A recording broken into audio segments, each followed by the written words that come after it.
Gentlemen, Jensen and Jared. They're here. Welcome to the meeting. Loud and sweet, everybody!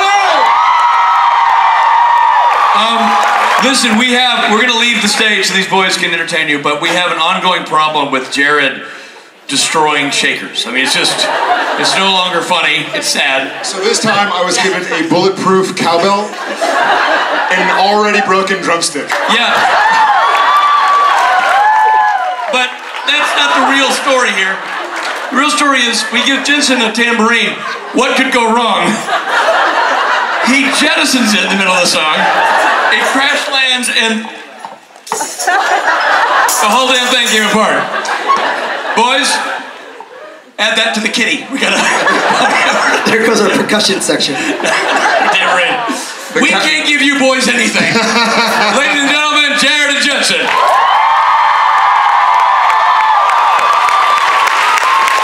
I'll just say it. I'll say it. And that actually did happen, didn't it? Yes. That really... It wasn't a plant. They don't make them like they used to, huh, boys? And this is, again, why we don't have nice things. It's exactly right. I will say for the record, my cowbell survived intact. It even says J-Pad on it. Hi, Toronto. What's up, T.O.?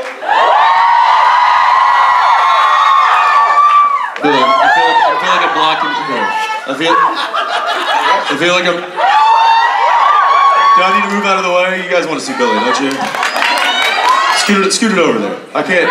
This is... There he is.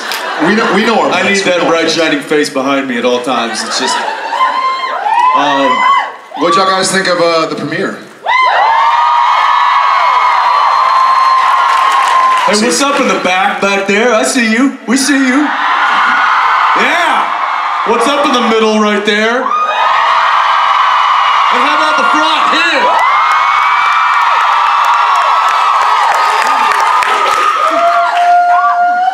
I don't know what just happened. I blacked out. Awesome. This is one of my favorite things to do.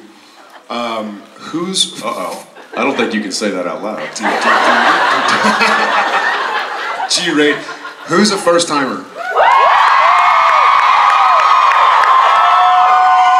Very cool. Welcome to our family. We have a lot of full-timers and part-timers as well that have been here 5, 10, 20, 30, 40, 50 times. So welcome to the family. You're surrounded by people who love and support you, including us.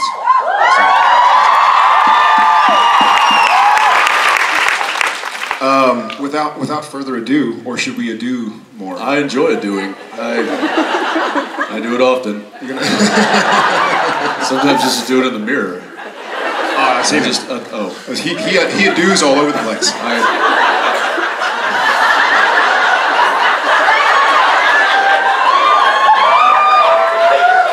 On that note, hello there. Hi. Hello. So this is through translation, so there might be a little bit of a delay. So hi, I'm Def. My name is Ali. I've seen both of your acting in the TV show, and I really enjoy it. And I was just wondering if you think Supernatural will ever have like a deaf character or have some kind of sign language that maybe the boys could use? Hi, Ali. We actually... I'm trying to think. I think we... Mm-hmm. Coming up, we have...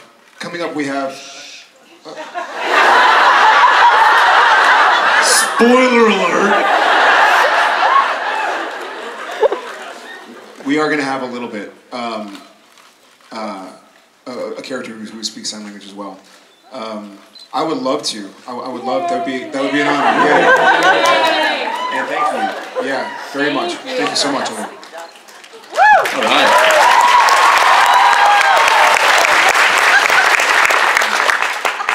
My question is, where do all the guys' scars go? For example, the angel handprint on the shoulder?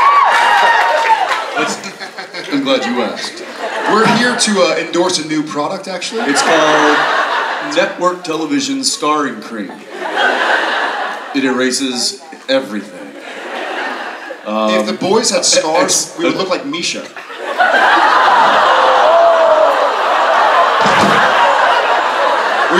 We'd look better. We'd look better. We would.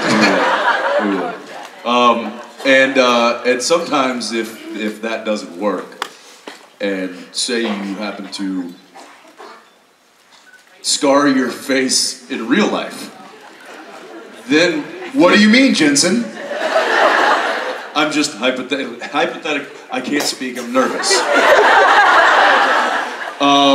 Then we have an entire visual effects department that can just make you look like it never happened. Tell the story. I'm not going to tell the story. Tell the story. People have heard the story.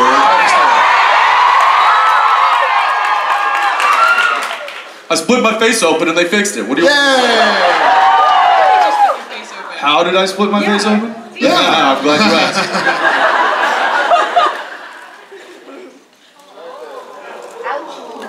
Yeah. Hey, look, Harrison Ford's got a scar on his chin too, all right? Yeah, but he's Harrison Ford. So here's a true story. When the incident that shall not be named happened, let's name it Voldiscar. He actually had to act with. You like that? You're not supposed to say Voldemort, so you're not supposed to say Voldiscar. Harry Potter. I almost scarred my face as well. He came to set with dots painted so that the visual effects people could make his face look like the rest of his face, all smooth like a baby's butt. There's an ironic point to the story, or part of the story, I should say. So I went out with a friend of ours, a mutual friend of ours that we used to work. Don't bring me into this. Don't bring me into this. I went out with a friend of mine who used to work on the show, and he had since gone on and was working on other shows and doing other things.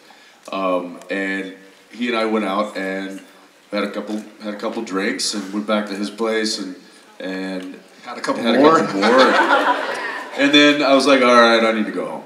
So I went downstairs. He lived in a high-rise in downtown Vancouver, and as I was waiting for my taxi to show up, there was a little ledge where there was like a planter, and it had just freshly rained. And not thinking, I was like, well, I'm just wasting time. I'll just hop up on the planter. And you know what you do when you're just kind of wasting time and you're just like, you know, kind of strolling along and, oh, you know, whoop. So I decided, it was a little higher than I anticipated. And I jumped and went, whoop. Oh, it was a good one. And I just hit, and I went, you gotta be kidding me. And it was just leaking, it was like a faucet of blood got turned on. So I'm like holding my chin back up, and I'm like, all right. Now what do I do? I'm not kidding, that's Well, you were working like, it was a Saturday night, or you were working in 2 days, essentially? I was working, I had the next day off, Yeah. and then I was working the day after that. So I'm just holding my chin together, and I'm like, all right, well, I don't think it's broken. There's a lot of blood. I don't think I can walk to the hospital from here. I'm pretty sure the cab driver's not going to let me into his cab. I mean, it's just all over. So I called an ambulance, and they came and picked me up, and I was like apologizing. I'm like, guys, I'm sorry. This is so sad. So anyway, the ironic point to the story is I get to set, and the visual effects department now has to put tracking marks on my face so that they can remove the pooling of blood that is now and the swelling that it's my all chin. swollen, yeah. I mean, I look like Jay Leno.